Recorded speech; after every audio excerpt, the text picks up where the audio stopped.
Yeah. In your house with O'Con. Hey, O'Con in your house. Hollywood in your house. Hypocrisy's head in the clouds. Curating all kind of loud. Wrestling in front of the crowds. Paragon's holding it down. Anybody can get it. Josh Joseph standing on his decisions. He is the voice. There is no choice. We as them boys in your house making wrestling noise. Moving fast just like cruiserweight action. In your house is the perfect distraction. Pumpers in your ears when you in traction. Get this work with some wrestling action. Smoke.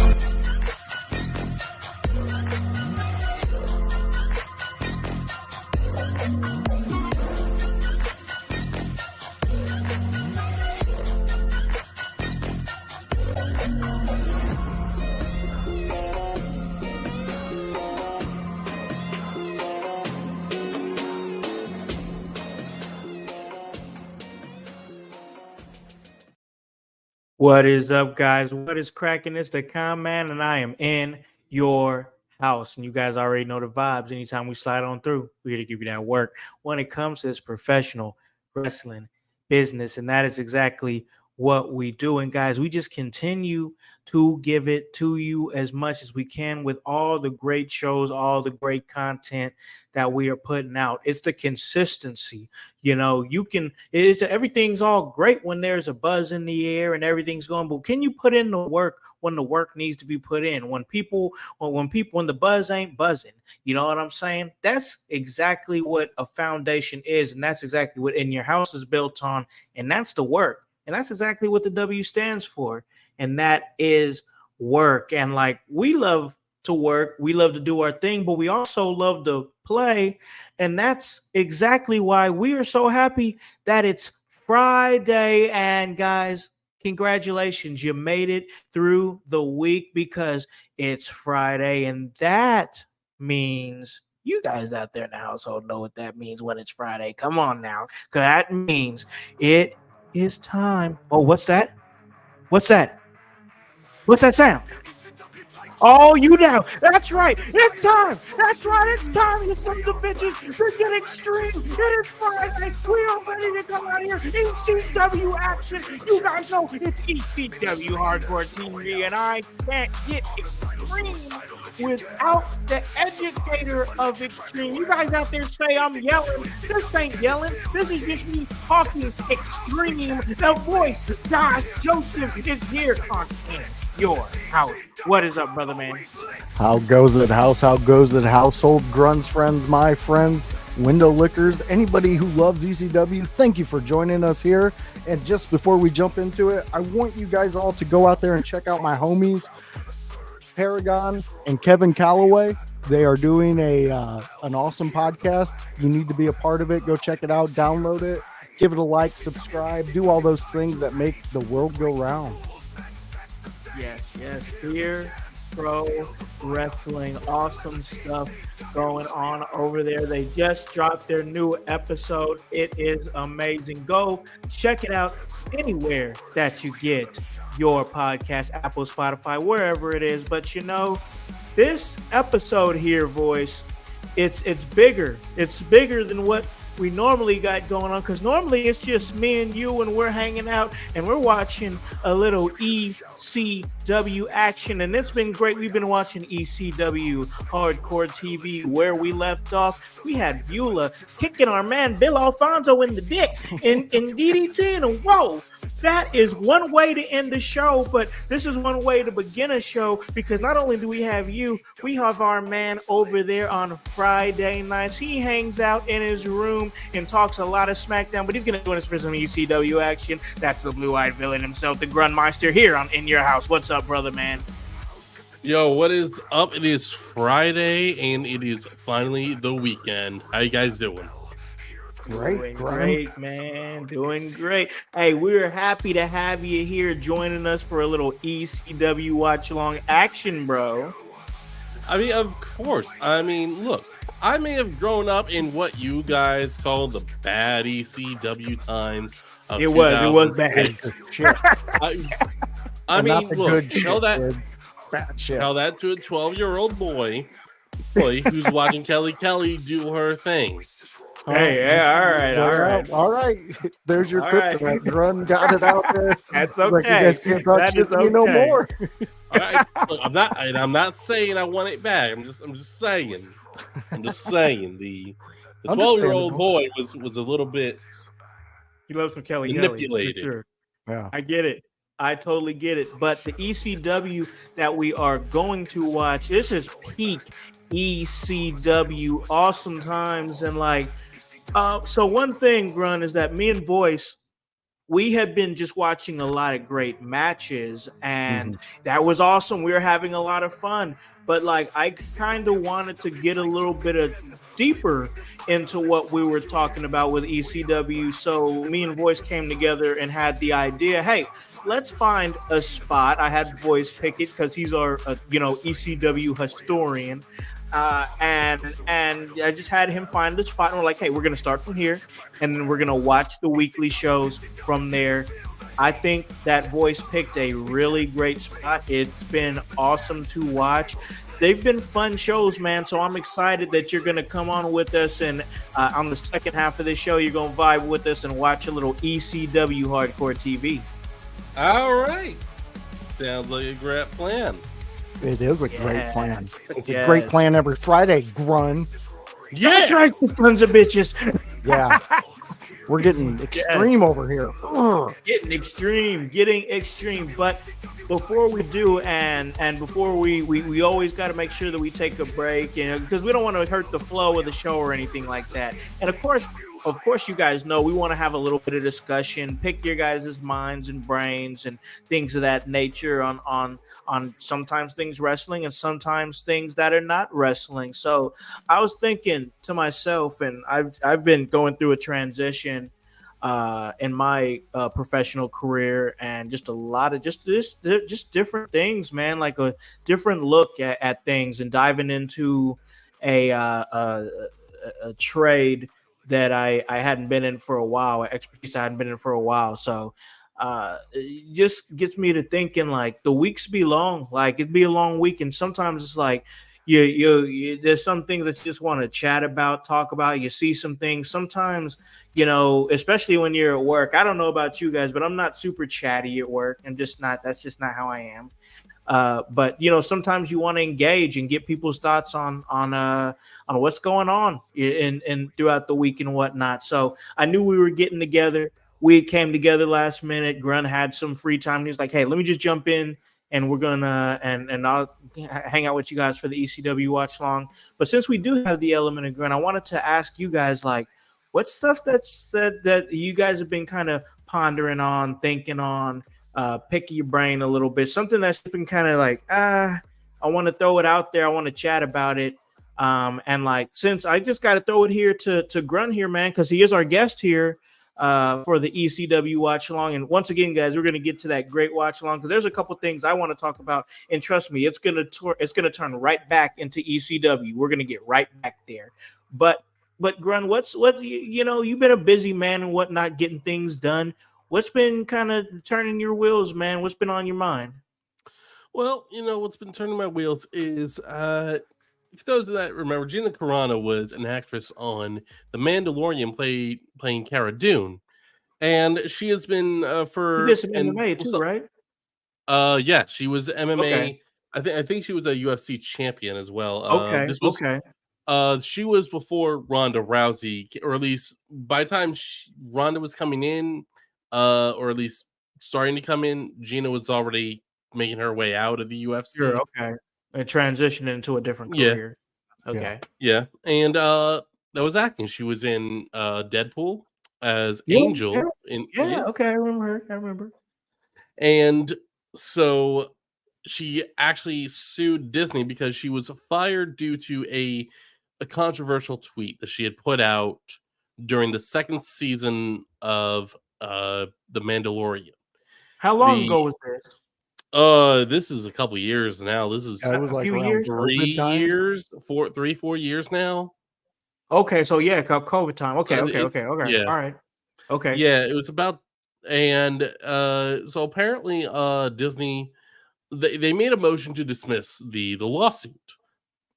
Okay. Even though her talent agency at the time it has been confirmed that they were trying to look for a reason to fire her at that time before the tweet even came out. They wanted to get rid of her. They didn't want to work with her anymore because she has more right leaning points of views, which in Hollywood. In Hollywood, and she was vocal about it. She was open about it. She was biggest mistake. She was proud of it. Yeah, but it's like, it's tough because when you're like that in Hollywood, because I'm from that area, it's very, very left wingy, like very liberal, like super liberal. So when you have people out there that are boasting the right wing beliefs and whatnot, then it's like, I don't really mess with you. What was the tweet? What did she tweet? So at the time, I gotta hear what the tweet is. So at the time, it was very much people were calling people that were others that were right leaning in any sense fascists. They were being called Nazis, and comparing them to these horrendous and awful events and people that have existed throughout history. But and what she responded was, you should not be the sentiment that she was trying to send that got lost in communication was, you should not be criticizing people to this extent, because it is almost as bad in the same it can be viewed in a similar light, is what she was trying to say, as the Jewish people being persecuted by the Nazis in the 30s and 40s. The Holocaust. And if I could find the tweet, I would read exactly what she said. Yeah. That way, but unfortunately, I was lucky to find it one time, read it like, oh, okay, yeah, this is not as bad as what I kept on hearing. And of course, did not think that I was going to lose the tweet or ever need to bring it up again. So the tweet is gone. It is somewhere in X. If you can find it, awesome. Please read it. But yeah, it's like, basically, if you find a tweet that you're looking for, you better fucking save it. So okay, so is she trying to countersue? So yeah. So she's the one suing because okay, all right. So she's suing for wrongful termination, basically. That she was sued for an opinion, and it's like she didn't in that specific tweet. She does not mention Disney. She does not talk disparagingly of her employers or the people that are paying her, working with, or anything like that. Yeah, no, she didn't say. If she said anything disparaging, it was after they fired her, and when none of the cast stood up for her for just voicing her own opinion. As far as I can tell, the entire cast turned on her in an instant. Wow. So that's how it's gonna be, and I'm telling you, Hollywood is a different place, bro. I'm telling you, it is a completely different place than Middle America. Like, as somebody who has lived there and seen that lifestyle, it is very, very different, and it's just, I don't know. I've been on both sides of the fence in that aspect and seen like the beliefs and yada, and both sides of it. And it's crazy to think that we're in a time where somebody can have their political beliefs. And I think a lot of that, from what it sounds like, bro, they were looking for an excuse. Yeah. Like that's really what it sounds like. Like, she rubbed people the wrong way with her beliefs and whatnot. So it's just one of those things where people are like, well, I don't like you, so I'm gonna take anything. It could be anything, and I'm gonna overreact to it and push you out. And that's exactly what it feels like happened here, is that they conspired to push her out. Yeah, but the good thing is, so Disney tried to get the lawsuit tossed out.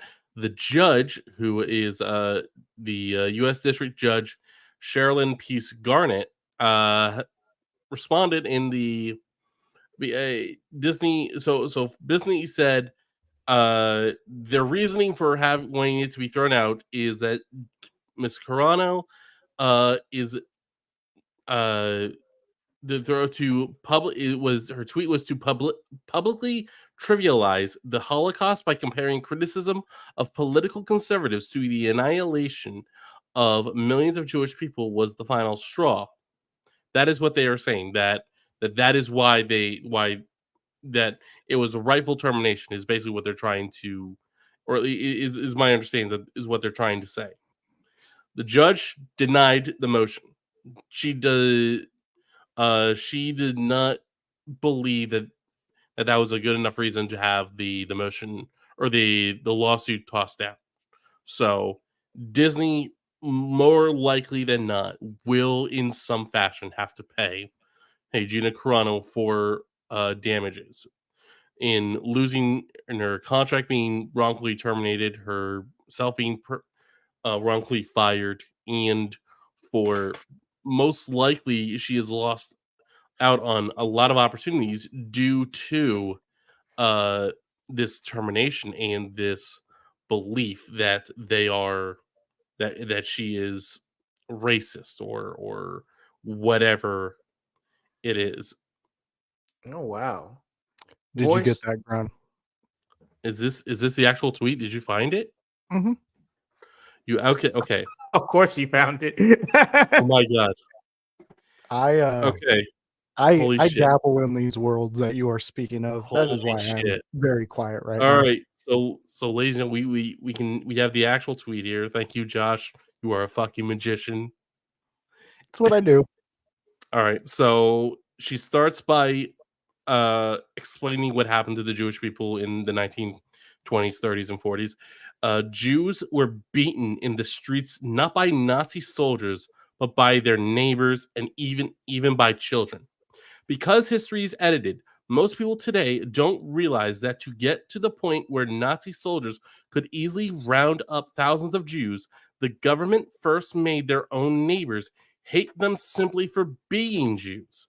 How is that any different from hating someone for their political views? And that is not saying that this is that Republicans are getting attacked worse than no. She is saying this is what the Nazi government did. They manipulated people. The non-Jewish German citizens, they convinced them to hate their neighbors.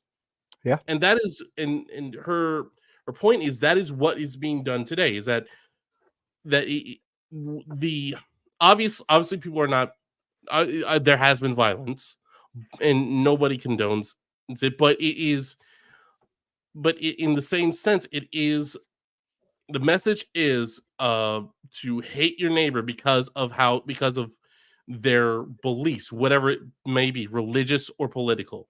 And that is not what the United States has found. That is what no real American believes in. It doesn't matter which side you're on.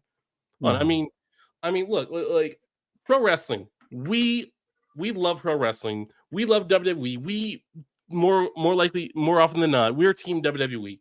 However, if AEW tomorrow or next Wednesday night had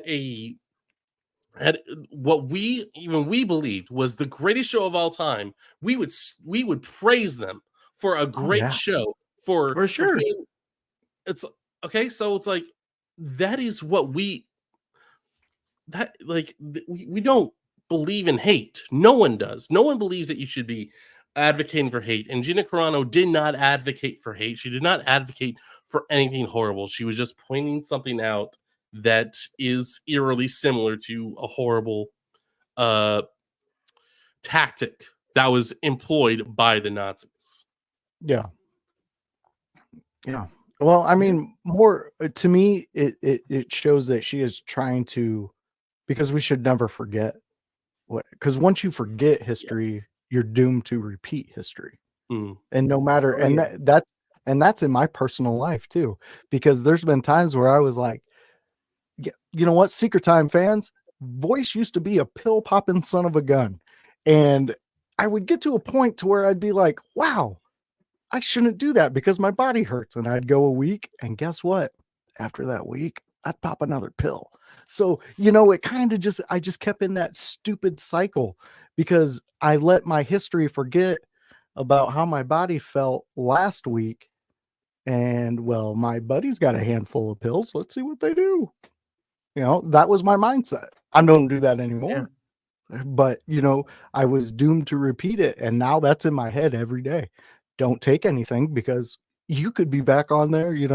I was close to jerking dudes off at 7-Eleven for fucking pills, man. Damn. I know. That's what I was saying. Oh my God. Oh man, so I had to take a look at my life. I did. And now I'm around, man.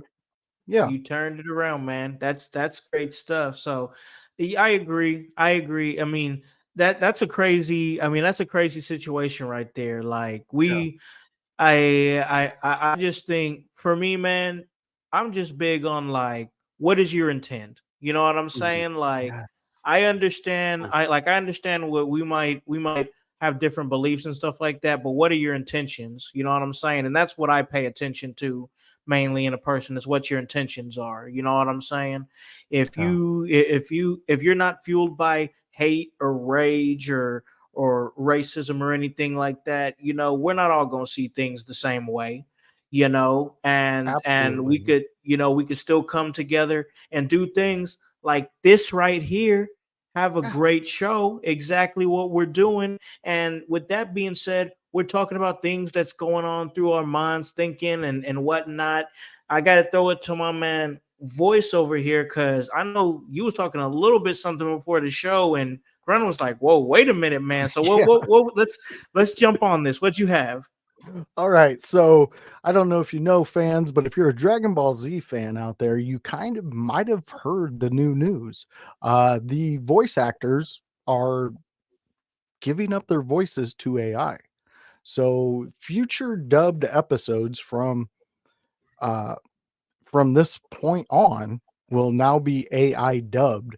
So it's I don't here's my thing. I know a lot of us out there, I'm included, there's a lot of I don't think needs to be going on.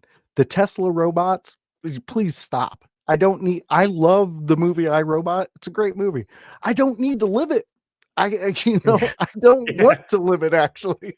I really don't. But I mean, I understand where and why we're going in the direction where we're going.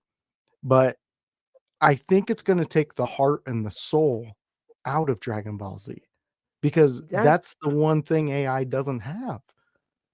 That's what I was gonna say, bro. Like, what about like the dramatic scenes? What about like the umph that you have in some of those lines? Like, that's gonna take that out, I would believe. Like, you can't AI generate that. That's real feeling and emotion.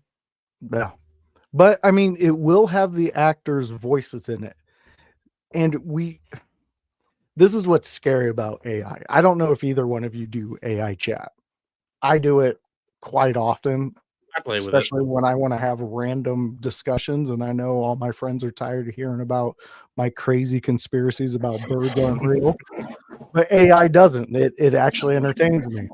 It'll dive into these discussions with me. But I have noticed that it seems to be slowly like understanding how to have a positive reaction and dialogue with me, as opposed to when I was first doing it and I would ask it a question, it would give me some insane, crazy, out there reasoning, and I would have to prove it wrong. I could send you all these chats I've had, but I've had to prove it wrong. And it's like slowly started to be like, oh, okay, I get, like, he likes talk. If he's asking me a wrestling question, I need to, make it more exciting, like put in more shit into what I'm explaining to him. If I ask it a basic science question, it just broad, gives me the basics. It doesn't give me this overanalyzed bull crap, because I'm like, dude, I don't need all this. And I don't know why I talk Right. to it like it's a human, because all it's doing is just adapting all of that and knowing how to talk to me. I feel I'm going to get like catfished in a friend zone with a AI one day. I'm not going to go Yeah, be someone's probably. friend I've been playing video games with, and it's just an AI bot. So, okay. So I see what you're saying here. It's basically like, so this is scary, because you're saying that it actually adapts with like the flow of like how you talk or how Yes. you like, it actually adapts to it. Yes. The more you interact with it, Oof. the more Oof. it it it slightly turns little responses, and you can test this out on a lot of things. Messenger has a AI program that you can talk to. What's the one that you use, House? I use Chat GPT.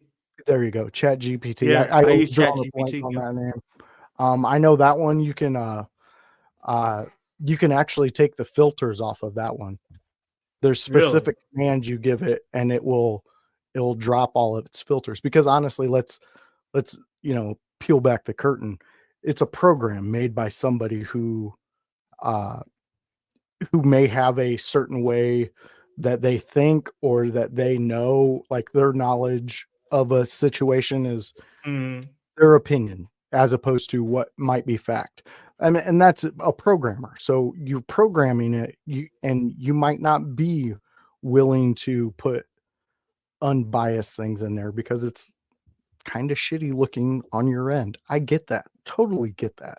And this is what I love about what the first topic we talked about, and I associate it with all free speech, and I'll wrap my shit up and we'll move on. But what I love about free speech is not what I can say, is the fact that I'm willing to defend what you can say, Howse, and what you can say, Grun, and what you can say, Household, because that, to me, that's the most important thing.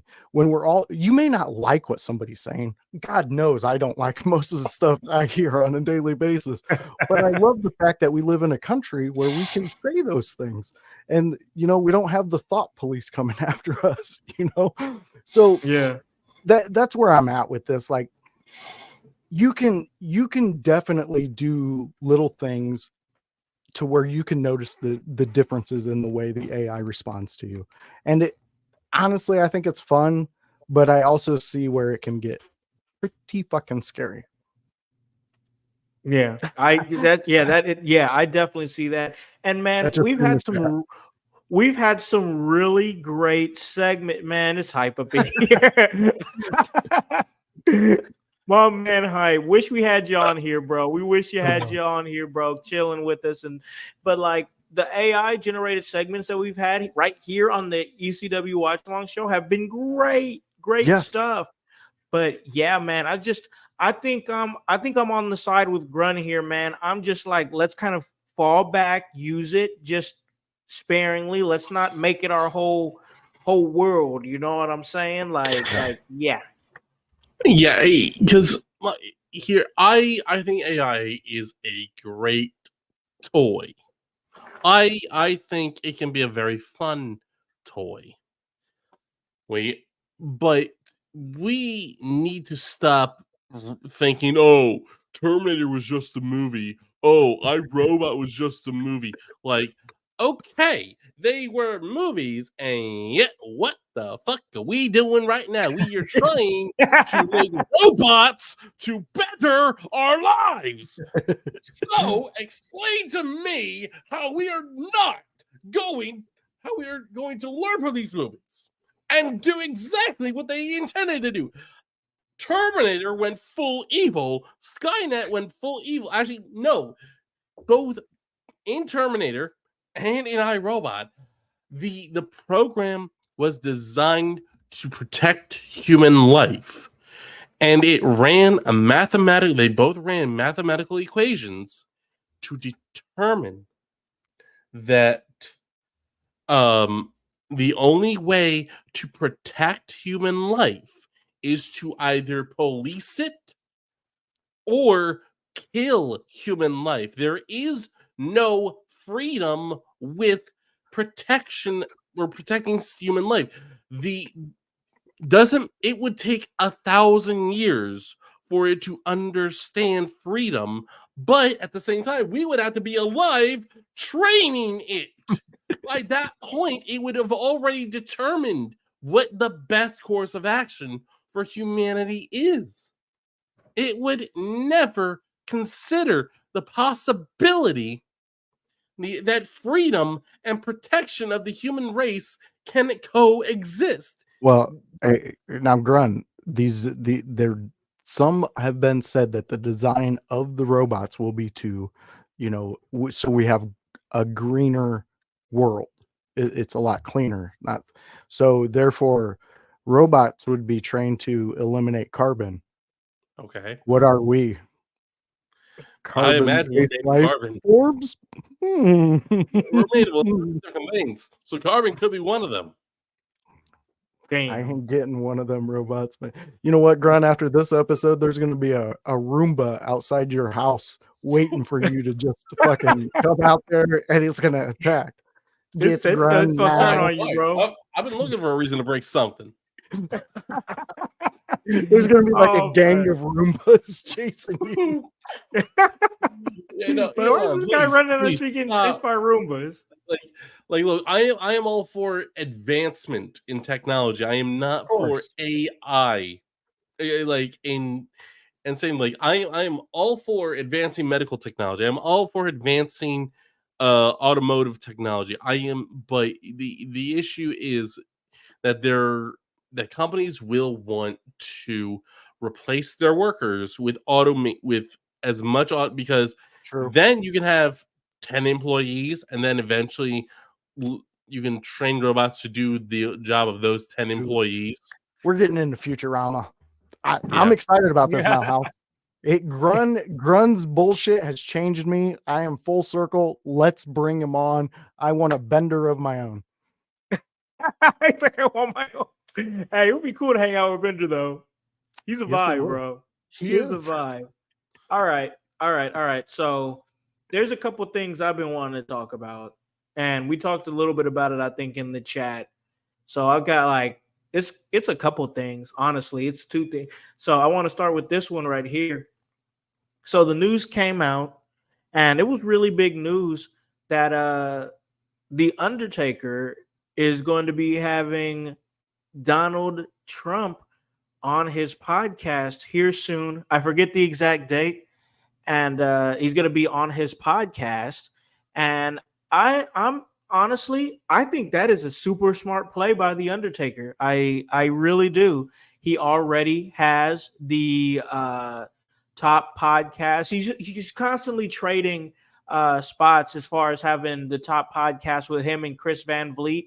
They're usually going to one and two on a like week to week basis. And what we do here in wrestling podcasts and wrestling media and whatnot, I just really think it's just a huge play. I mean, if you're anybody who's upset about Donald Trump being on the Undertaker's podcast, I just have this to say. Oh, I'm super shocked that the guy from Texas that lives in Texas is a Republican. Whoa! Come on. I'm sorry, guys, but Texas kind of breeds Republicans. Okay, I was gonna say, come on, come on, like be smart. No, look, some Republicans sure are liberal or libertarian or more libertarian, but here's the thing. They all agree, you know what? You have a right to guns. You have a right to do whatever the fuck you want. You have the right to live however the fuck you want, but you don't have the fucking right to tell someone else how to live their life. So it's just what's crazy to me is that I didn't really see a whole lot of outrage. I think people are just like, if you're smarter, if you're not trying to like bait people in or anything like that, you're like, okay, like this makes sense. Either you think it's awesome if you're a Taker and a Trump fan, or you're indifferent, or maybe you swing on the other side of the spectrum or whatever, and you're like, oh, I can't believe Undertaker is doing that. Listen, I'm just gonna say it like this. This was a smart play by the Undertaker. It's gonna be interesting to see how Trump comes in. I think we talked a little bit about it, and without getting too political, y'all, because that's not what we do here on this show. But I think if he comes in and he talks his time in WWE and whatnot, I think that it will probably be a good vibe for him. I think Undertaker can keep him in that chill type of environment because they've worked together before and share the same a lot of the same beliefs. And I think Trump is a fan of Undertaker, and I think Undertaker is a fan of Trump. So I think that them being in that space of knowing there's complete comfortability there with each other, I think they're going to breed a really good conversation, honestly. Yeah. I mean, like you said, it's a very smart move on both sides. I mean, if he's trying to get people to see a different side of him, what better way to go on a show like that with the Taker, who he has actual past with through the WWE? That Jones, I like that. I was just gonna ask, is there a podcast out there of a wrestler or a sports entertainer who's more like left leaning? Yeah, I guess. Yeah, because I mean, The Godfather, I don't think he really puts his political views out on his stuff. He doesn't. He doesn't. No. I don't think he does that, bro. I just think he's a West Coast guy, you know, like in that area, and like he's very big on like, you know, I think he has his own marijuana company that he has, so he's big on that. But he's a gun owner too, proud gun owner. You know, it's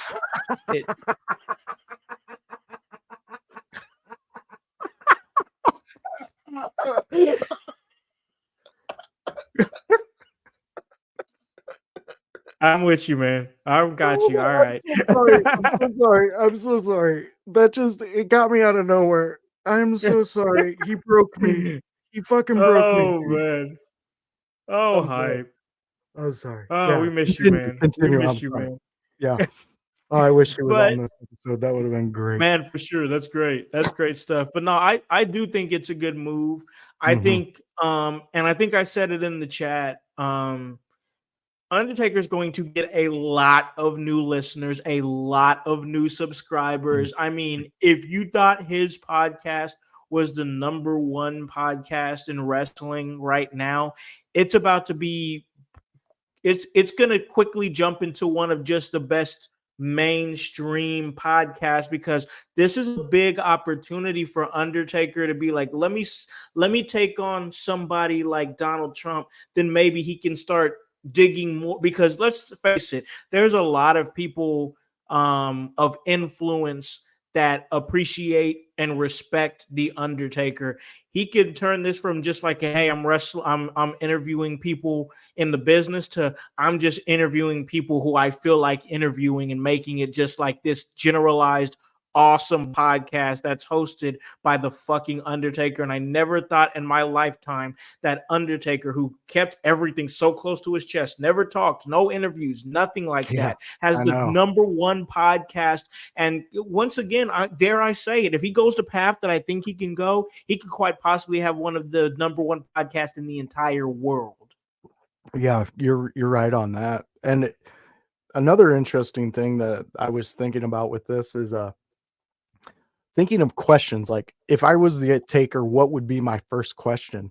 And I think my first question would actually be, what got a guy like you into wrestling, like liking wrestling?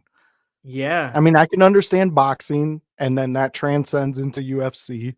I can understand that, but wrestling, like, yeah. What is it? What got you liking it? Because I mean, hell, him and Vince going at it, two billionaires beating the hell out of each other. I think I want to see something, you know, like that. I remember that. My God, I remember it like it was yesterday. I thought Donald Trump was going to get his head shaved, bro. Yeah. He's a carny at heart. He is, bro. You know what? That's a great possibility, because even on the other shows he's been on, like they tell him, the host, dude, like who you are is like, wipe all this president stuff away. Be the comedian. Be the big head talking on TV. You know, I mean, The Apprentice was a top show for a long time. Years. He's just a big personality, and he's a worker. He knows how to work. Yeah, the man knows how to work. I like what Jones did bring up, though. The Kamala should do something, though. If she's going to, if there's going to be any type of like getting to people like us, I mean, there's a lot. I mean, WWE could have a podcast they could throw her on, you know, or somebody like. I don't know who though. Like that's the thing. Like I know he said that Hype said that she did the Breakfast Club, but like that's so the Breakfast Club is very generalized. It's very, you know, black focused. You know what I'm saying? Like, and that's just how it is. It's not me saying nothing bad about it. That's just what it is. But like who like if she did a wrestling podcast, whose could she possibly do that it would make sense? Like Trump and Undertaker makes sense. Like what wrestling podcaster makes sense for Kamala Harris. And right now, I just don't have an answer. Yeah, I don't. I mean, even if Joe Biden was sitting in that seat, I can't give you one. There's, you know, I think they don't resonate with the business like that. No, I think both political parties, because the Republicans are guilty of not knowing how to connect with people as well, generally, and it's. But these political parties need to realize it's really simple why Donald Trump is connecting with the average American, and it is simply because he has acted like the average American his entire life. He has had to, because his dad did well for himself, but it wasn't like super wealthy. Sorry. Kamala and Pope. That would be now interesting. Now, all right, we're talking now. Now, Kamala has been on the Call Her Daddy podcast. She has also been on the Howard Stern podcast. Howard Stern, my personal opinion, I don't know much about his politics, but I do think he's full of himself. And I know that he's watch his movie.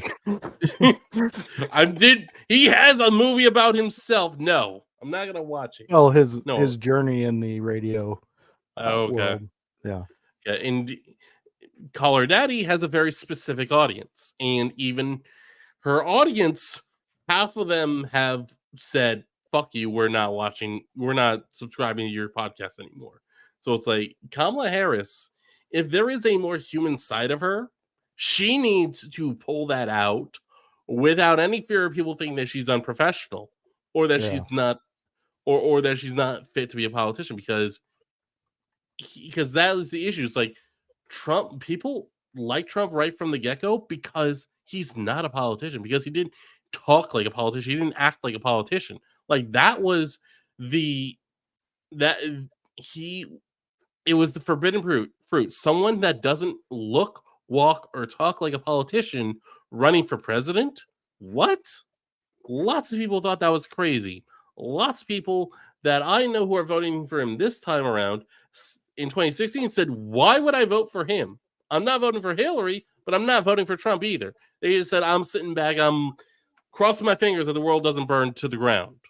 I wish I could do a Jesse Ventura imitation right now and be like, "Well, Bucko, I had some political beliefs." Hey, that was Macho Man. Real quick on him though. I want to say him just real quick, and then we got to talk about the other thing I want to talk about. Did you guys see Jesse Ventura signed a Legends deal with WWE? I did. That's insane. That's big.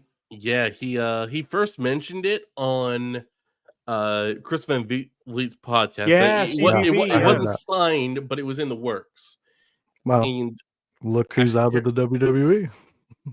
And look who's if you had seen Karrion Kross's interview that he just released with that he just did with Chris Van Vliet.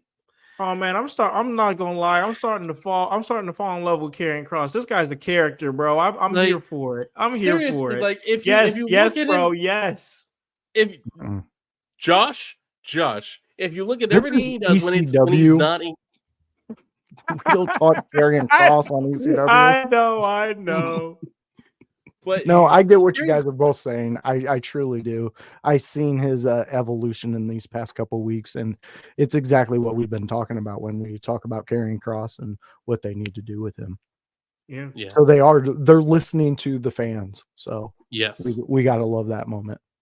100%. Yeah. But guys, of course, this is the ECW watch along. So if we're going to talk about stuff that's on our mind that we're just chatting about, we got to bring up this awesome news, because in November, I put it in the chat because I knew we were doing the when I woke up, I was excited for the ECW watch along. I was already ready to go. So I was good. But like I put it was just so weird that this happened today of all days, that news breaks that next month NXT is going to be running in Philadelphia from the ECW arena. I think that's awesome news. I'm definitely going to tap into that because I want to see what it looks like, what they do with it, what kind of vibe that it's going to be. I'm super excited about that. And once again, I'm just like, where's this gonna go? What's this gonna? What is? Could they do a? I'd like to see them do a like a hardcore night or something like that. Do some like incorporate it like in that kind of way. Voice, of course, you're an ECW historian, man. Like I put this news in there. What did you think hearing the news that they're going to be running on November 6th at 2300? That's awesome. That's totally one of my favorite ECW pay-per-views that happened. November to Remember. Those were some of the most epic pay-per-views that ECW put it on. And then for them to go to this piece of history of ECW, and I don't know, man, we're getting into a world where I think that the wrestling world is understanding maybe ECW was something they should have paid more attention to, especially WWE. Oh, yeah. Because now we're starting to blend. And then my conspiracy hat fell on, and I was like, hey, what if they're putting these things out there on the days we do our watch alongs? Because they're seeing that's how they test us. That's how they see if we're picking up on what they're putting out. And then there's a big contract at the end of that rainbow. Yeah, for sure. Yes, man. Yes, I love it. So, okay, let me ask this. How would you feel if they ran this show November 6th? And well, I'm talking here, I'm looking at my calendar. So November 6th is a Wednesday. So I wonder if this is, I don't know if it's going to be a house show. It's an ECW taping, but what if they did NXT November to Remember? You hooked me on NXT then. I'm watching that one. I am checking it out. I'm checking out the lead up to it because I want to see how they get to that. Because I mean, where we are in the ECW watch along, we're getting up to the point where November to Remember is going to be starting to build. And that's awesome. Perfect timing. Exactly. See, this is why my tinfoil hat fell on my head. Doesn't it all there's too many coincidences here. Yeah, that's crazy. That is crazy. We see you. We see what you're doing, man. Our boss here picked it up. And listen, man, listen. It wouldn't be. It's not too far fetched. It's really not. Like, we know that we have NXT Halloween Havoc coming back. Of course, that was synonymous with WCW. They've done the Great American Bash. Yeah, absolutely. They've done No Mercy. So they're bringing back these old pay-per-views, which I think is a vibe. Bad Blood. We got Bad Blood that came back and provided an awesome show. Why not have an NXT November to Remember and just make it a night of awesome hardcore NXT action? I know I would definitely tap into that. That would be an amazing night. So anybody that listens to this podcast, because a lot of things that we say on this podcast have actually been happening. I mean, it's just the truth. So whoever is hearing us here, there it is right there for you guys. NXT November to Remember, November 6th from the ECW arena. Make it a night of hardcore for all those young, amazing stars there in NXT. And honestly, I just got myself all hyped up and excited, and I'm ready to go now for a little bit of ECW. Now, but first, guys, we got to bring it down real quick because we're going to get there. But first, we got to take a break. We got to pay a few bills. And ladies and gentlemen, when we do come back, we are going to present to you guys the ECW Watch Along. That's ECW Hardcore TV. We will be right back.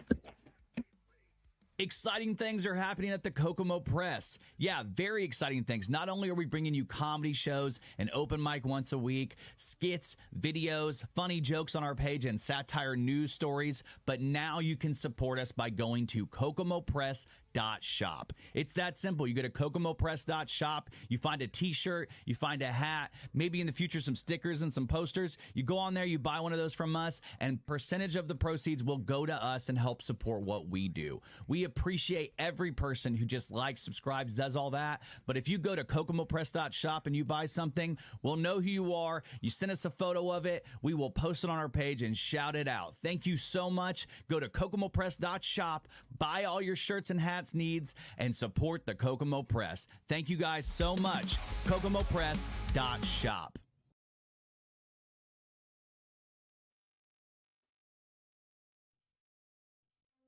Hello everyone, it's the Pope Elijah Burke, founder and president of the Love Alive charity.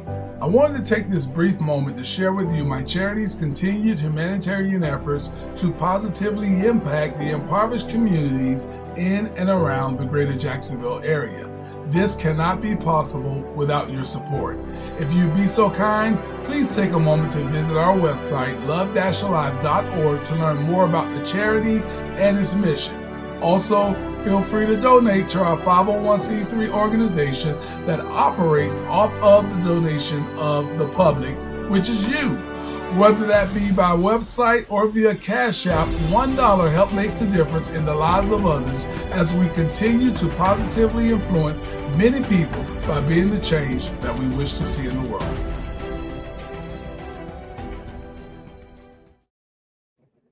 Hey guys, welcome back to In Your House. That's the ECW watch along. And guys, we were just doing our thing, vibing, having a really great discussion in terms of what's been going on through the homies' mind throughout the week. We had a lot of great things that we broke down, and we ended that with a really great idea, really great thoughts as far as NXT November to remember. So I think that was an awesome idea, a night of hardcore for the young stars of NXT. But we got to take it back to 97 because we got to go to the young stars of ECW in 1997. That's ECW Hardcore Television. And it's time to get extreme, ladies and gentlemen. I got to throw it to my man. He is, of course, the educator of Extreme. That is the voice, Josh Joseph. Voice, go ahead and tell the household where we left off at and where we are about to go. All right, so fans, you've seen it last week. We had a Dudley Boys encounter with New Jack. New Jack came back, but he was taken out, or he was brought by Cronus. So if we all remember that, the Eliminators, Cronus, he was out there fighting Big Dick Dudley, and then Bubba Ray and Devon kind of got annoyed with that, and they just decided to enter the match, and then all hell broke loose. New Jack came out, brought his trash can, started hitting people. It was fantastic. That was a great moment. So that leads us to a great time. It was, and that's going to give us the Dudley Boys are going to defend their titles tonight against the Gangsters. Well, the Gangster Naders. Ooh. So they've combined. It's going to be Cronus and New Jack, and it's a new tag team, the Gangsta Naders. That is such a long name. So that's going to be a great one. There was a triple threat with Bam Bam. Apparently, him and Spike Dudley have a beef with each other, so we're going to see a Spike Dudley and Bam Bam match. This is all of the big fallout, and then we still have Rob Van Dam and Sabu just running rampant, just beating ass, just completely beating ass, just destroying it. Yes, and we did see Bill Alfonso, like you alluded to, get kicked in the testicles and then DDT'd, but he brought in the WWF flag, and so it's been an exciting couple weeks of ECW leading up to this. I'm looking forward to this Dudleys and the Gangster Naders. I've not seen this match ever. Okay. Even looking up New Jack matches, I haven't seen this one, so I'm looking forward to it. Oh, yeah. All right. And we've got Grun in the mix, hanging out with us, watching a little ECW and man, I'm excited to share this because it has been a vibe, ladies and gentlemen, and you guys have been downloading the episode, so we appreciate y'all giving us that love. But man, let's go ahead and give the love right back because I think it's time for us to jump right into it, do our countdown, and watch this episode of ECW Hardcore Television. You boys ready? Oh yeah. Oh yeah. All right, let's get it. All right, 3, 2, 1, let's go. The beast from the east already. Bam Bam Bigelow already in the ring with Spike Dudley. Yes. And look at that crowd. They're ready. Oh yeah, they're completely ready. Oh my god. Oh my god. Oh damn. Spike Dudley didn't even. Is he old enough to? Did he lie about his age? I don't believe he's over 18. Yeah, he's actually a school teacher at this point in his career. He is. He's crazy. He actually is. He truly is, Grun. Oh, look at that headbutt. I would never want to take a headbutt from Bam Bam. Like if I was in a bar fight or something. Damn. Excuse me, Mr. Teacher. Why do you have 12 stitches in your face? Whoa, why did Bam Bam go down? I don't know, but I think he might have broke Spike Dudley's collarbone. Holy crap. The way he hit that turnbuckle and then went and grabbed his shoulder. Into that. Jesus. Oh, but just look at the scrappiness of Spike Dudley. I love it. Yeah, you gotta love it. I mean, that's what everybody loved about Spike. His he was so lovable, man. Yeah, a fighter. I mean, even when he went into WWE. Oh yeah, he played that character great, and they let him be that character. That was the awesome part. He was happy being that character. He was happy being the guy that always got beat up. I mean, yes, the spot where Undertaker chokeslammed him out of the ring onto the floor. Oh my god! That was his idea. Disgusting. Yeah, his idea. Hey, Grun. Yeah. Wait, just what you brought up. Watch what he does right now. Oh no. Spike Dudley is absolutely insane. Oh my god. He's got a spot that he picked out in the crowd. Just give it a moment. You're gonna see. You're gonna see something fantastic. But Spike Dudley. I just say Spike Dudley's a great wrestler. Like, damn, he is. Oh yeah. Well, I liked his evolution. I know he's nobody's top guy or anything like that, but damn, still solid as fuck. Oh yeah. Ooh, he got him down. Yeah. Damn. When you put him with a big dude, Spike Dudley shines. Oh yeah. I've always admired the heart from Spike Dudley. That's what it always is. Straight up heart. That straight up heart just dropped Bam Bam to the outside onto a did. table. My damn. God, I'm loving Spike Dudley all over again, man. This is great. Oh, he got the chair. Oh, get him. I would say Spike Dudley and the Mike Awesome feud was probably one of Spike Dudley's best feuds. Really? You think so? At what point did they feud? I believe it's later. He smashed him in the face with that. Right to the face with that chair off the top rope. Hell yeah, Spike. And I love the fact that Bam Bam is just fucking selling for him. Oh yeah. Yeah. Well, I mean, if you watch the Bam Bam is in peril. Yeah. Bam Bam loved ECW. Oh, they let him do amazing things, and like that's probably where he had some of his like greatest. I mean, of course, WWF and whatnot, but my God, just the stuff that I've seen him do. Well, since we've been watching him on ECW and the history that he has, just amazing years. Oh yeah. Oh, oh my God. Right on that. Like pinpoint.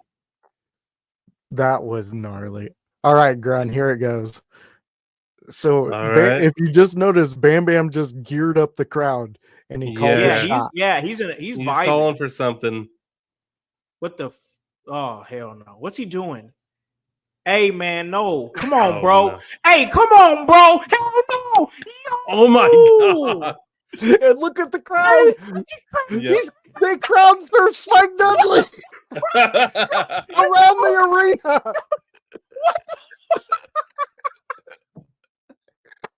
When have you ever seen this at an indie show? This oh. It's the greatest shit ever, bro. Oh, that was fantastic. One of the best moments. Incredible. They crowd surf Spike Dudley. Oh my God. Fuck, I love it. Boom. And now he's about to crush him. Oh, what a great opener. What a great opener. That's just the opening. They haven't even hit the title of the show. Anything. I need a minute, bro. I need a damn minute, for fuck's sake. Wait a minute. Is this entrance song Carry On Wayward Son by Kansas? I believe that's somebody else's.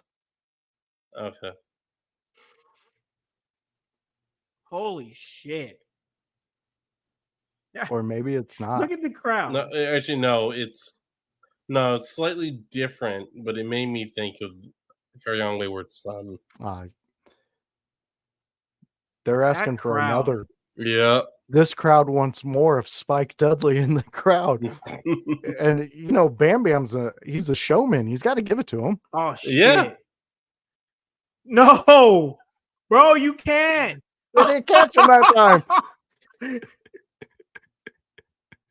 They forgot to catch him. Oh, I didn't catch him.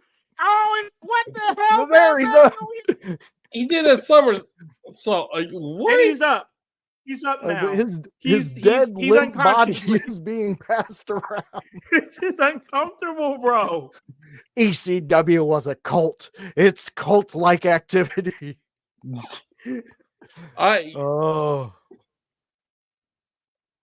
God, I love Paul Heyman so much. I knew TV. That was his idea. Here we go. The best opening in the biz. It's ECW Hardcore TV. Opening. Fans, if we have new ones joining us, we have we are at season 5, episode 39 of ECW Hardcore TV, and we just had a banger of an opening match between Bam Bam Bigelow and the runt of Dudleyville, Spike Dudley. And it was phenomenal. Look, Grun doesn't even know what to do with himself. His 12-year-old self is being dismantled right now because he's seen actual ECW wrestling. This is ECW, bro. You gotta love it. Oh man, it's such a vibe, bro. It is such basically a what vibe. I'm getting. Basically, what I'm getting is that the referees are like, okay, you can use tables, you can use chairs, you can use ladders, and this is just your run-of-the-mill, bland ECW match. I mean, it's like, hold on, you can't use tax, okay? No, they call tax later on in the night. They call tax, okay? No, you don't get no. Yeah, and they called fire. They called gasoline. Well, have you guys hit a break? Because I hit a break. Yeah, I'm at a Arby's commercial. All right. So, that opening match, my God, that was good stuff. I was really impressed because, Spike, we remember Spike as just being like the crash test dummy type guy, but like he had a lot of great offense in that match, and he really had Bam Bam in peril for a minute there, and Bam Bam sold like hell for him. I really appreciated and respected that. But my God, the crowd surfing thing was fucking awesome. They could never do that again in a million years. Damn years. No, my God. No, and it's the fans' fault because at some point fans got a little bit too crazy, and now they are trying to sneak into hotels and get photos of women's feet. Oh, I heard about that. Oh my God, that's Joey Styles. Joey Styles. Yeah, Grun, you Take a wish you picture were of the Joey town and Styles. speak what the hell's going on. no, I don't. Why not? Joey Styles is cool as shit. Oh, Joey Awesome. Styles. I thought you said something. Yeah, Something Joey else. Styles, No, my yeah, friend. hell yeah. Hell yeah. I'd love to be Joey Styles. Joey Styles is the man who quit on live television. Oh, what a WWE to promo. Wait, fuck that wasn't off. wait, that wasn't an angle? No. Joey Styles did didn't not know like that. working for WWE. Oh, he They- hated it. I mean, They look, cut I'm not- his nuts in that, and all they did was run him as a joke. No, that was him No, shooting. That's it. That was him legit shooting. Yeah, he don't want to be a sports entertainment storyteller. House, look who we have in a helicopter. Uh-oh. Oh, my Good God. Lord. That was a beautiful Tazplex. Oh, yeah. Yes, it was.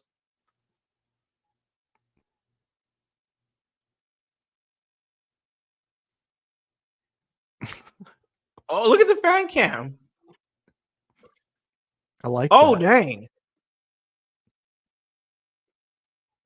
Tyron Jeremy's like, hey, bud.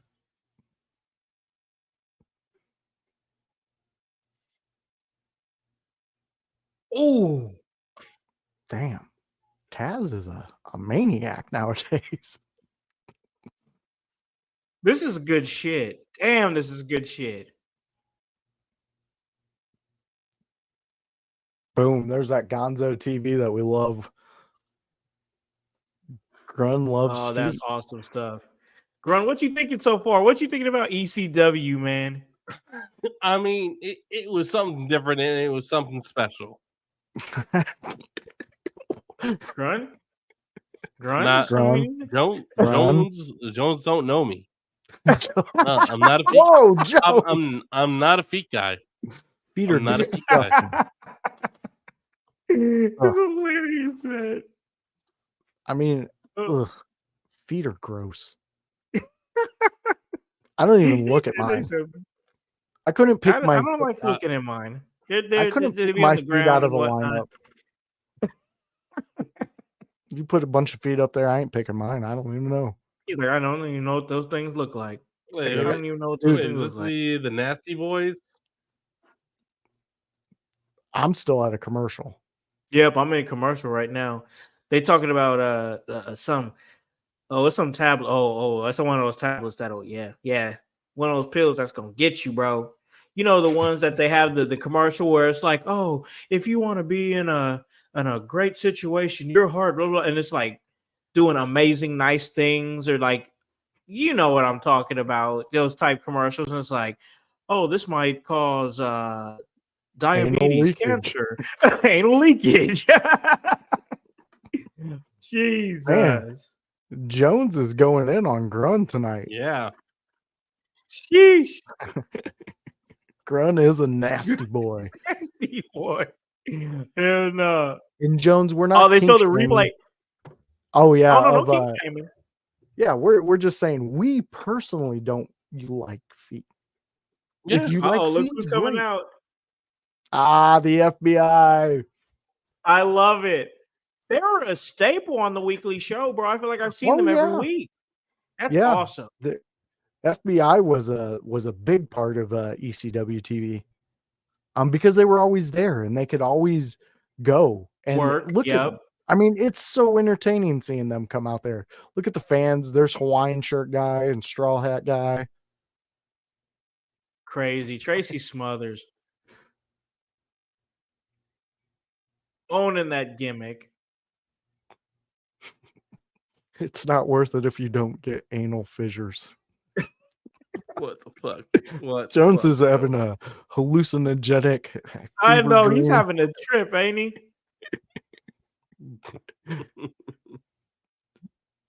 Oh, we got a Bruno Sammartino name drop. Little Guido out there, just. I always thought he was a solid worker. Two solid workers right here. Yeah. Were they ever ECW tag champions? I think they held it, but I don't think it was like a long stint. It was I like sure one of hope they those. held it at some point. We'll look that up. Did the FBI ever hold ECW titles?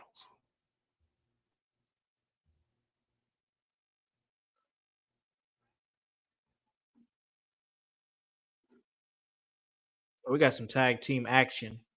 And yes, Grun, that is basically the Nasty Boys, Okay. but not. If that makes any sense. It's like their spin on it.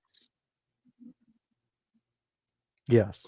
So it's a team pretending to be something like the Nasty Boys without being the Nasty Boys. Well, okay, so the Nasty Boys were in ECW. Okay. Then they got a hair up their ass and no one wanted to work with them anymore in ECW, so they left. Yep. Then Balls Mahoney and Axel Rotten appeared and they were like, we got the Nasty Boys right here, but better because they're ECW Nasty Boys. Yep. So, and they were going to be dedicated to the company and stuff like that. Yeah. So that's basically like, okay, we had to take this thing that works and put it on a different team, you know? So like it's that's very much what it was. Like, think about how WCW considered Goldberg their Stone Cold Steve Austin. It's kind of like in that kind of realm. You know what I'm saying? Yeah. All right. But this was a more solid pick because, like I said, they're going to be loyal to the company. There was no issues with it. They could play the gimmick well. So, like, like business-wise, it was a good move for the company and for them because they found spots. Yeah.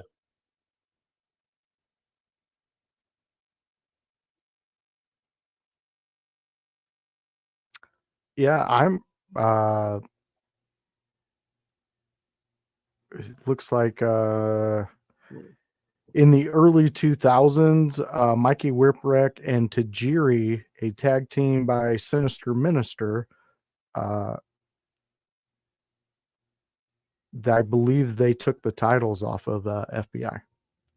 Really? Yeah. It says that's when the FBI kind of split up too. And then they came back when WWE hired them because Little Guido was hired by the WWE to continue the FBI gimmick. Yeah, that's true. Because they said that it was a comedy tag team, but like I guess Bubba Ray, they said something. Let me pull it back up. What? Tracy Smothers was something, man. Yeah, he was. What at a time? Where was that?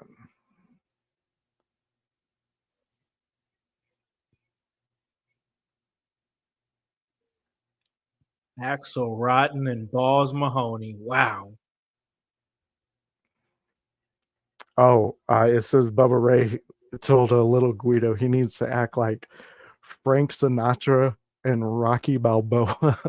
So that's what Little Guido's character is. She does. Good Lord. I like that. I mean, that's honestly, if you see who you're in front of, and you get that image, that's what Little Guido is, though. What time you guys got? What was that?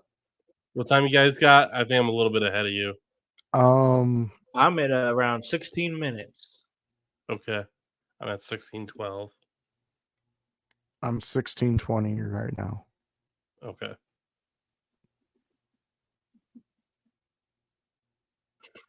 But you are in a different region, so your commercials might be a little different. Yeah, for sure. So I might. So I think I pay the whatever it is, 15, so I don't get commercials. I don't get ads. Oh, this fancy guy here. This fancy guy. We're at the very start of the FBI and Balls Mahoney and Axel Rotten match. Yeah. Like it just started. Yeah. Yeah. I shouldn't be too far. I should only be a couple seconds ahead of you now. Okay. Sweet. Damn. Oh, Gave him a big clubbing blow to the back of the head. Yeah. Look at that little Guido. oh. He is so talented. Oh. I just love the way the dude is. Characters. That's the thing that FBI was. They're just great characters. Yeah. And they knew it. I think when you know it and you're willing to accept that that's your role in a promotion, I think that's when you get your best work. That's when you do your best work. Yeah. Absolutely. Absolutely. You know, when you get comfortable and accept what your role is, like, you can be great at it. It can even catapult you to newer heights that you didn't even think possible for yourself. Yeah, exactly. Like Grun, the fans used to chant at this group, FBI, like pizza pie, pizza pie. Like they would literally just chant weird ass Italian things at these guys. Things that would be called racist now. Yeah, exactly. It would be. But back then, like, it was just funny because they were playing this gimmick. Yeah, right. Yeah. Ooh, fall away slam. That was a pretty fall away slam. But yeah, they played the gimmick so good though. Yeah. Little Guido trying to stretch out to the rope. Oh shit. I just heard them chant Little Caesars. And I did not know Little Caesars has been around since 1959. Oh yeah. Wait, what? Hey. Yeah. Is an American multinational chain of pizza restaurants that was founded in 1959. Holy hell. Some old ass pizza. Yeah, it is. It still tastes like they're serving the first batch from when they made it back then. You want some cardboard pizza with toppings? We got you. Oh, Brothers in the ring. Oh, look at he's working. Oh yeah, look at him go. Look at him go. Oh my God, a little Dusty right there. Oh. Oh, he's vibing. He's in a vibe. I love it. Oh yeah. That's what I loved about these two together. Ooh. Balls and Axel together are just fantastic. Ooh, nice clothesline. What you doing? You think you coming to the ring? No, you're not. You can in this corner. You don't want to go in there. Big clothesline. Oh, damn. He slungshot his ass over that. See, this is what the War Raiders need to be. Yeah. I mean, like, I saw them when they were War Machine in ROH. I'm like, oh, they were great. They were great. They were running around fucking destroying everyone. The first match I saw, I'm like, oh wow, these guys are scary. Big Don drops Axel right on the old steel guardrail. Oh, yep. Oh. Now, Grun, I know you come from a softer ECW, but that's real metal out there for those guardrails. There's no pattern. Okay.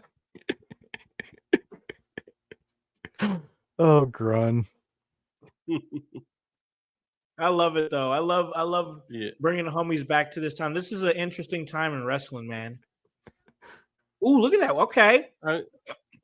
Tag team work. You can say that in this time period, wrestling was really trying to figure out what it was and what it needed to be. Oh, ECW was so ahead of its time. Mm-hmm.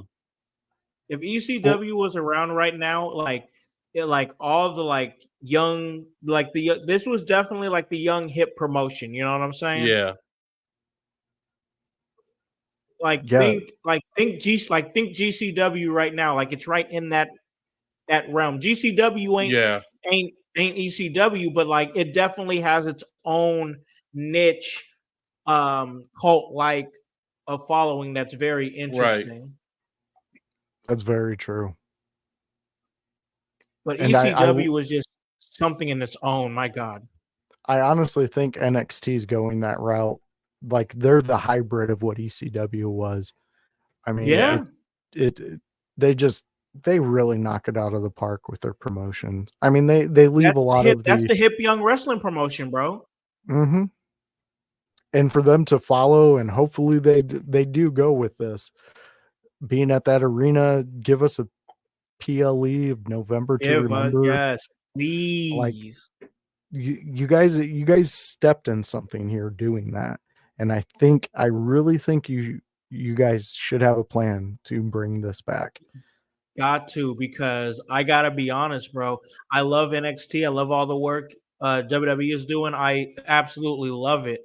But if you miss that opportunity, I mean, I'm gonna call it out. You know what I'm saying? Like, yeah, I'm gonna call it out. Like, if you miss that opportunity, I'm gonna speak on it because like it's just so right there. Like it's right there, like an easy fastball right in the middle for you to just knock out of the park. Just take it, do it. You know what I'm saying? Do it. Yeah.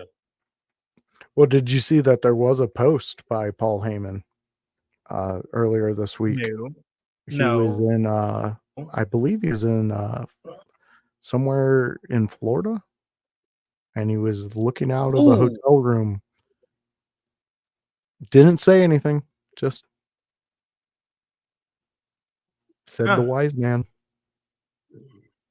And it was just a video of that. Don't know what it means, don't know anything, but if Paul Heyman's putting something on social media like that, there's a good chance there's a meaning behind it.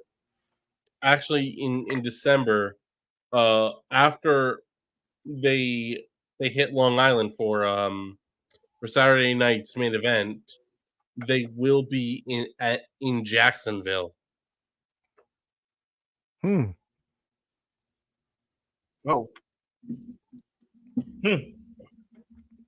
You know, I always wondered if Balls Mahoney had his weight under control, would he have been a bigger talent? I think he's got to put his foot on the rope. Hold on, wait a minute. Oh yeah, little Guido's got that foot there. You don't got to win. The referee with the fucking fast count. What the fuck was that? Well, that's an ECW fast count. Is he telling him to restart the match? What the hell? The ref is on the payroll. Yeah. Seriously. That ref is on the payroll. He is on the FBI payroll. Yeah, he is. Yeah. Oh my God. What is that? I'm the referee. You can't do this. Oh yeah. That's crazy. And this is ECW. What's his foot on the rope got to do with anything? He seemed to be doing everything right up until that. How the fuck did he fuck that up? I hope we get a tornado tag match. Hold on. We got some more refs coming.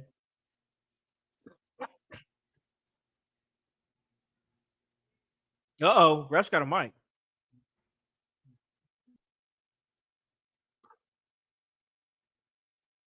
This ref has balls. What the hell? I think this was a ref that was in their school that they had when they tried to make more talents made out of ECW itself. What's going on here? Yeah. Why is the ref burning the fans?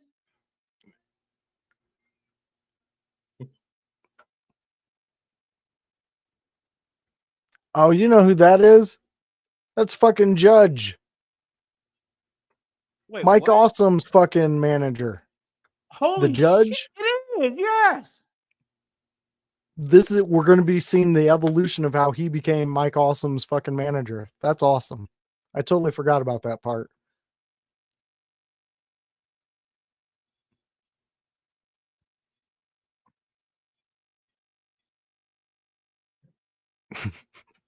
And we've seen you fuck up weekly. Head official.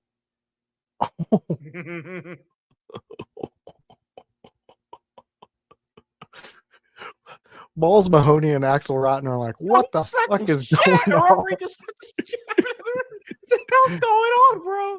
Oh shit! Oh, he hit him back. What? I don't know what's going on. And then he just declared them the winners. Oh my god! God Yo, damn!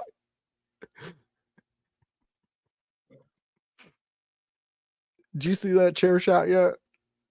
I saw the chair shot. Oh! He decapitated that motherfucker. Oh my god! Good God! Oh, that chair. I'm at a commercial. Holy crap! Yeah, I'm at a commercial now too. He blasted him. Oh my dear God! What is ECW even? Yeah, I really like that. Just knowing what I know, like we're gonna be seeing the evolution of the judge. I remember seeing him during the Mike Awesome match that we watched. yeah, that was his manager. Wow. ECW going crazy. ECW Hardcore TV, guys. Check it out. We are watching it. Make sure you guys follow us on all social media platforms and listen to us on Spotify and on Apple. And man, we are doing great work here. But man, we are continuing this ECW watch along with Joey Styles back on TV again.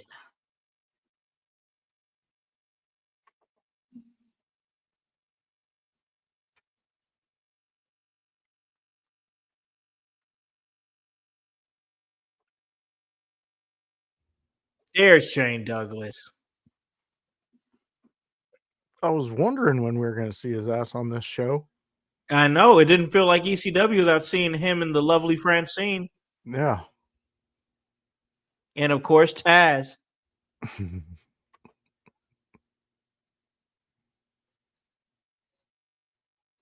A wee bit of trouble with the law. Lance Wright press charges on Taz. Oh, my God.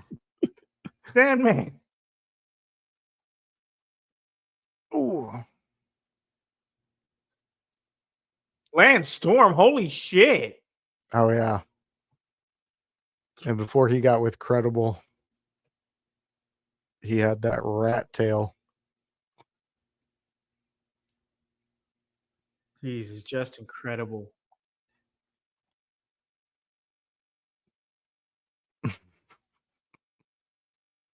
Jerry fucking Lynn. Yeah. That was a great match that we watched of his. Yeah, that was awesome.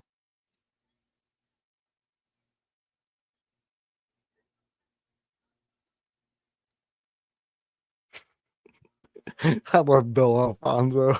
Yeah, He's Bill's just great. so fantastic.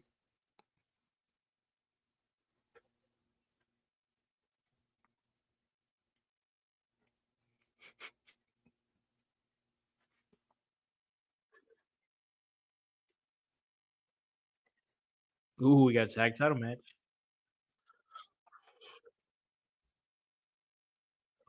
This is going to be fun. Oh, I'm excited. Grun. Now we're getting ready to watch Young Dudleys, and I don't know if you've seen the Young Dudleys wrestle, but it's a treat. It is a absolute treat. Devon was so fast. Like, I think people sleep on how good Devon was in the ring. Yeah, they really do, because like there was a lot of focus on Bubba Ray, because let's face it, Bubba Ray really did have like more of the longevity in his career. Oh yeah. So at least for me, like, so the first time I actually saw the Dudleys wrestle was in TNA. Okay. During their run in 2008, 2009. That's when they were doing the that one gimmick with the biker gang. So it was before that. It was they showed up, they became IWGP Tag Team Champions. When the last thing I remember before Aces and Eights, was they had a challenge. If the next time they lost a tag team match, they were going to retire. And it was against the Motor City Machine Guns, where I think it was Chris Sabin kicked out of the 3D, which at that point no one had ever done that before. Yeah, it's the quintessential stud muffin. I know. Grun, that's you. You're Gertner. Oh, great. That's a compliment. No, there's no. Why is his Dallas Cowboys jersey tucked in? Because he's a fucking piece of shit. Holy shit. Fucking goddamn Cowboys. He got here with the Cowboys. Wow. Jesus. Damn. The Philly streets came out and Grun there. I heard the Philly come out. I did. I sure did. Fucking goddamn Cowboys. All right, but I admit it also. Eagles are going to eat shit this season. But fuck the Cowboys. Yep, but fuck the Cowboys. Hey, Grun, that big tall dude standing behind the guy in the cowboy shirt. Do you know his name? His working name? I'm looking at him and is that Abyss? Nope. That is Big Dick Dudley. That's his name. Dick Dudley. Big Dick Dudley. Okay. And even when he left ECW, he was still Big Dick Dudley. Like, he did not drop the name. He kept it the whole time. All right, so here's what I imagine happened. Holy shit. They're like, hey, we want to bring everybody with us. And it's like, that's great. Who you got? Oh, well, we got Spike, we got Bert, and we got Big Dick Dudley. Like, God damn it, I love that name. Unfortunately, my bosses tell me we can't use that name. Well, he won't go by any other name. Well, then you can't bring him. You can't come in. You'll have to bring your tiny dicks.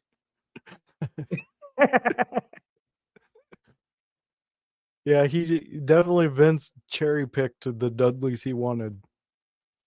I mean, he sure did. Yeah, he sure did. He didn't pick bad. He created new Dudleys. Yeah, he did create new Dudleys. They didn't take Spike's girlfriend. Yeah, because Mike Awesome knocked her teeth out. He did. Yeah, he fucking bull rushed her in a spot in the match, and he oversold it, and she didn't know how to take it, and her face hit the ropes and knocked out her front teeth. It was a whole working gimmick too. Like they had Spike challenge Mike Awesome, and we'll see that in the future. But he's like, "You knocked my girlfriend's teeth out." Oh, and Mike Awesome's like, "I knocked her teeth down her fucking throat." I was like, God damn, Mike Awesome. Yeah. Holy hell. Tell us you don't do that at home. Oh, the Dudleys. Yeah.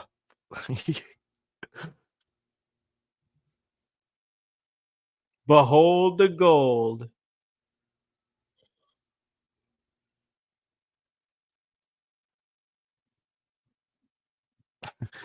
Gertner looks like he's got a bit of Stockholm syndrome going on. Yeah, he does. Yeah.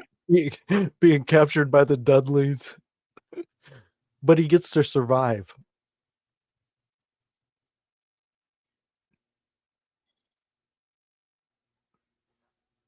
It's just so funny to me when you also go back into the story of the Dudleys. Spike was actually considered the most violent Dudley. And that's why they kicked him out of the Dudley group, because he was too violent. The other guys put people through tables. Yeah. Well, they've thrown Spike through 2 flaming tables before also. Oh my God. Yeah. For them to say Spike was too dangerous and he was too hardcore. I even think they tried to sell that in the WWE, but it was not going to work over. Like, nobody was believing Spike was the craziest Dudley of all the Dudleys. This is the longest intro ever. Damn it, Gertner. Yeah. I will say, I do think Bubba Ray took advantage of that a lot, being as close as he was with Heyman and working like Dreamer and all those guys behind the scenes. I mean, I'm not saying it didn't help the stories and there wasn't points to it, but there was a lot of this, especially when they got Gertner with them and things like that, which, you know, like, I don't know, man. I really, because I can't say that about Tommy. I never seen a too long of a Tommy Dreamer promo. You know, I can't. Even Raven, as many as that he cut, there was nights he cut 2 or 3 in the whole episode, and it was like, God damn! Like, don't they have any other stories that they need to work on? Yeah, but they always push the story along. I mean, Raven was very good about that. Oh, Raven was most definitely like a great storyteller. Like, I loved his promos, and he was always just the despair. You know what I'm saying? That's what I dug about it. And like, it was like poetry hearing him cut a promo. Most definitely. Like, but there's definitely times where I go on YouTube and just type in Raven promos and just start listening to him do his thing because he was good at that shit. You know what I'm saying? Oh yeah. His the ones he did in the park during the Sandman feud, where it was like at night and he had a Sandman's son with him, Tyler. Those were really cool moments. Yeah. Finally, we got the fucking Gangsternators out to the ring. I'm at a commercial right now, bro. I got one last commercial. Well, I'm gonna put it on pause and wait for you. Yeah, I got like 30 seconds left. Jesus, Gertner. I don't want to see Gertner. Only Gertner gets damn, bro. He was talking forever. I was like, I want to see some wrestling. Yeah, exactly. I mean, Gertner was fantastic to open a show. If you're gonna have him open it, I would do that. But like putting him with the definitely see his role. I definitely see his role. He's like the announcing. He's got a great voice for sure. And he's quick too. I like a lot of the stuff he says. All right, now we're out of this commercial break. And yep, here come the gangsters. Let me know when they get Gangsternators. And they're in the ring now. Bell's ringing. There we go. You gotta love New Jack and his intro song. Doesn't stop just playing as the match is going on. Man, I miss New Jack. I know I said it last week, but I really do. Man, I feel like I'm watching a bad game of Grand Theft Auto. Jesus. Oh. Oh my goodness. Devon's selling was great. Exactly what I was gonna say. I loved him in a New Jack match because he sells so well. Like if there's a stapler, it's gonna be my favorite Devon moment of the match because he's gonna act like he's getting electrocuted by an electric chair once the damn thing touches him. Oh damn! Oh, he is putting it. Oh, we got blood. Yep, Cronus is busted wide open. Yeah. Oh yeah, he is. And the music is still playing. Yeah. That was throwing me off. I'm like, okay. That was the thing with New Jack. Yeah, that was a new thing with New Jack. Every match, the whole song played. Okay. It was a thing, bro. I don't know where it started and how it started, but I would love to hear the story of that, like why that became a thing. You know what? Well, before the next episode, I'll try to find New Jack talking about it, and that'd be awesome. We can discuss it. Yeah. Okay. Because I want to know the story behind this whole the music playing the whole time gimmick. Where did it start? When did they realize it was a thing? Like I would love to know that because I realized we watched a couple of matches, and it's just Oh, no. that's what happens. What? The music just plays. Jack, don't do it.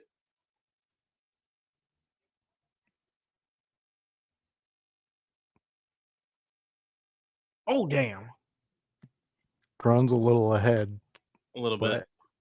No, you keep being you, Grun, because when you say don't do it, Jack, I got to see what he's going to do to somebody. Yeah, yep. Because Kronos is gushing. They're crowd surfing the table?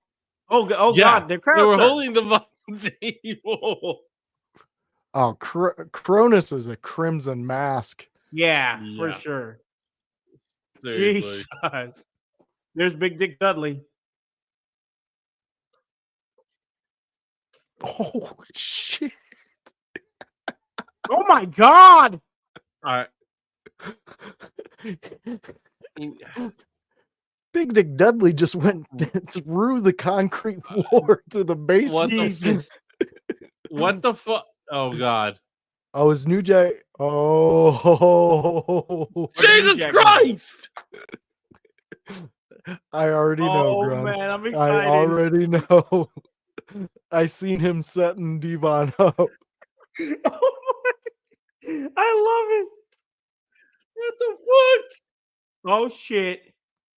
Wasn't New Jack like basically the murderer of ECW? He was the guy, if you wanted someone to commit a murder, New Jack's the guy. That you might talk. Oh, God damn. New Jack. New Jack. He would be the guy you probably. That he knows a guy. He knows a guy.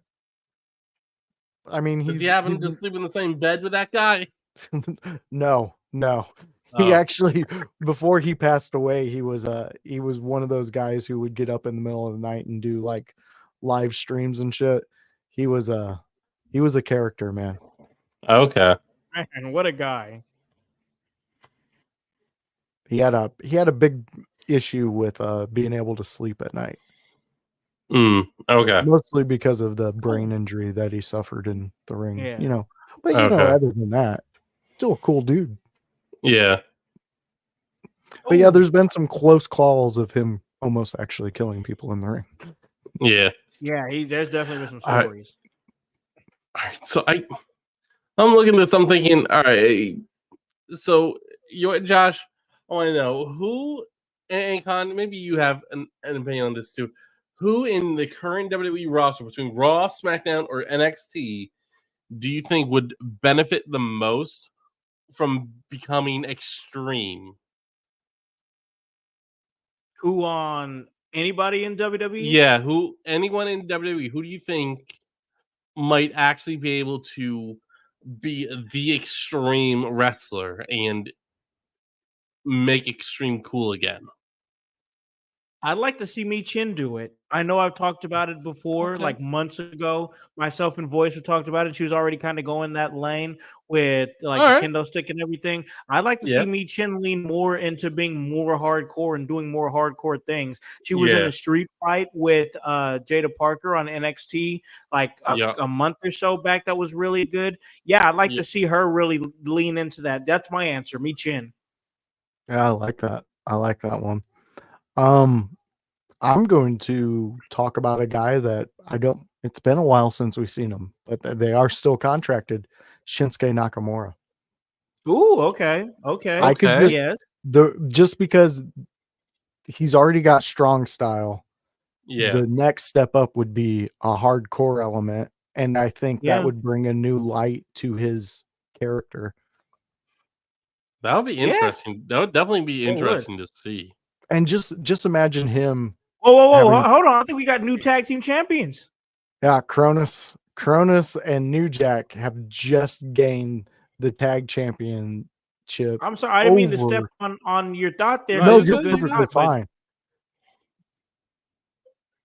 He's gushing, bro. Yeah, that is so much blood.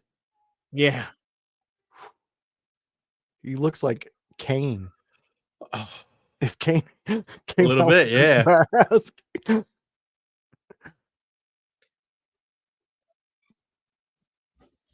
And the song is still playing. The song's still playing. It never stops. Jesus. The song's still playing.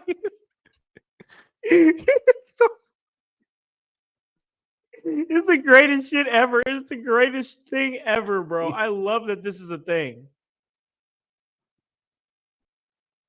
Fantastic. That was fun. Yeah. That was fun. Look at this, man. Just, oh my God. I think I want to say Brooke Jensen. I think Brooke Jensen. Yeah, because like he before he okay, that's a deep cut. Before he officially joined up with Sean Spears, he was constantly attacking people even after the matches, and Ava was getting close to firing him again, while Josh Briggs was trying to keep him under control. So I'm like, I remember that. Why wouldn't? So I'm like, why wouldn't Sean like tell me when Josh Briggs does come back and they finish their feud, they lean more and go full extreme, something wildly hardcore, old school. I like that. I like that. I like the lane they was going with Brooks Jensen, because they had him doing like indie shows and stuff like that, and like shooting on NXT and stuff. Like it would, like he was very unhinged, and like it's like they're kind of doing it a little bit now with Kevin Owens, where Kevin Owens is saying stuff like, "Hey, I sent the video to be played on Raw. They never played it. They're trying to silence me, and like if they don't air it on SmackDown, then I'm gonna air it myself." Like I just like that whole, it's very real and I like it. I dig it. And that's kind of what they was doing with Brooks Jensen. Most definitely I could see him in that lane of being like that hardcore type figure. That would be awesome. But man, this episode was awesome. We talked about a lot of great things. It was a fun episode. We got a chance to do a watch along, and it it was just a really fun-filled episode. We had Grun come in and come and join us. That was awesome. And I know Grun is going to be doing his thing, because pretty soon he's going to be talking a little bit of SmackDown. So we're going to let this man do his thing. But before we do that, I got to give him a chance to plug anything that he has to plug. Grun, what do you got? Well, you know what? As of now, I am streaming at least 6 days a week. Okay. Yeah, you know what? I decided, you know what? Let me get back into it. My schedule. Now, I'm not going to be able to stream on Mondays anymore, but I will be with the voice, Joshua Joseph, on his Window Lickers Monday Night Raw review with him, as well as the Chaos Goblin, Kevin Calloway. Tuesdays, I will be streaming at 7 p.m. Eastern. Mondays, that's also 7 p.m. Eastern. You're going to notice a theme here. Wednesdays, no stream. Thursdays, I am streaming at 7 p.m. Eastern. Fridays, we're in Grun's room with SmackDown Preview Review Podcast at 7 p.m. Eastern.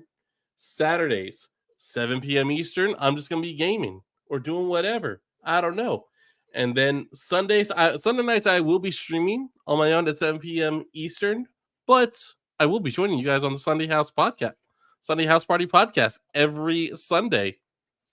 Yes, man. Love it. You're doing a lot of work, man. I love it. Streaming, podcasting. You're out here, bro. I can respect it. Just grinding. It is awesome. And that's what we love to have. We love to have a bunch of grinders around us, and that's just a natural segue to somebody who is always grinding, always doing a lot of good work himself. That is the voice, Josh Joseph. Here I call him the educator of extreme. Man, where can we catch everything that you are doing?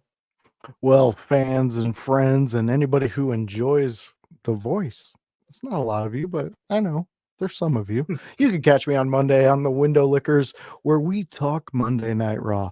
Me, Grun, and Kevin sit down and we talk 4 subjects. 2 subjects that we generally all can discuss, and then 2 subjects that my co-hosts bring to the table, and they start feeding me, and I get full because they got so many things. You know what? We got so many pins and so many different topics that we're going to continue. I cannot wait to get to another Monday Night Raw review, preview show. So come join me, the Blue-Eyed Villain, and the Chaos Goblin himself for that. That's at 7 p.m., like Grun was alluding to. He kind of kept everything all through the week there. But after that, you can join me here every Friday where me and Howse, we get extreme.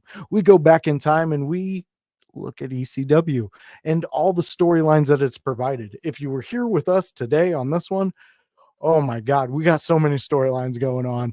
It's fantastic. We got new tag champs. There's so much that happened in this episode. It was fantastic. Yeah. And then on a Sunday, you can always catch me on a house party and go watch Grun on his Saturday bathtub streams. He said whatever. So maybe you're going to jump into the hot tub circuit of Twitch. You're going to be you're going to be a hot tub Grun. No, I think people would ban me just because, like, no, you're not pretty. You're not a pretty woman. You are pretty, Grun. Don't let anybody tell you you're not. Okay. We think you're pretty, man. Yeah, he's like, whatever. Oh man, this is exactly what you're gonna get here at In Your House. Just fun, entertainment, informative, professional wrestling. We love to give it to y'all.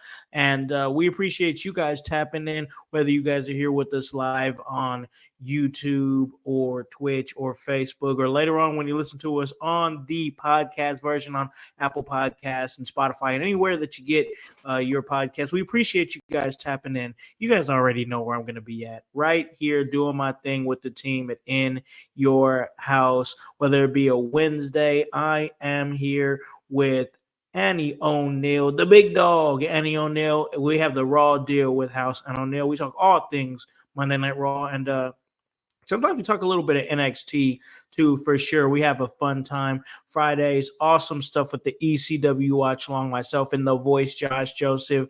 They're just fun episodes. We love to do them. We're digging into these stories now. Weekly shows. It's been a vibe. Something I look forward to every week. Sunday, the Sunday house party, man. It is an awesome time where we all get together. Usually it's the core four, and anybody else who would like to join, we come together. We talk all things going down in the last week of wrestling and anything else that we want to talk about. It's really an awesome time, especially after those PLEs. It's a total vibe. So come join us and have a great time. Monday, Window Lickers, awesome show with the voice, Josh Joseph, Grunmeister, and of course the Chaos Goblin, Kevin Calloway. Great stuff. Dear Pro Wrestling, also featuring Kevin Calloway and, of course, Paragon. They do a great job. And anytime we get a smoke sesh from Hypocrisy Jones, this is the work that you guys are getting when you come over here at In Your House. It is a great time. You know, you have Grun doing his thing in his room,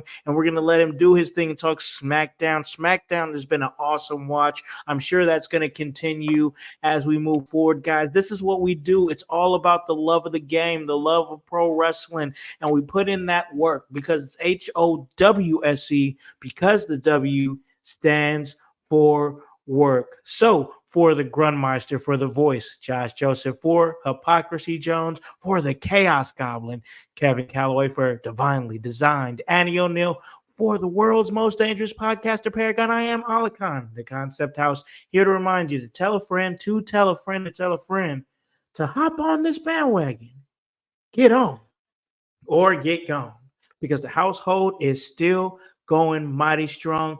You guys have a great day and a great rest of your week. Peace. Yeah. In your house with Okan. Hey, Okan in your house. Hollywood in your house. Hypocrisy's head in the clouds. Curating all kind of loud. Wrestling in front of the crowds. Paragon's holding it down. Anybody can get it. Josh Joseph standing on his decisions. He is the voice. There is no choice. We is them boys in your house making wrestling noise. Moving fast just like cruiserweight action. In your house is the perfect distraction. Pumpers in your ears when you in traction. Get this work with some wrestling action. Smoke.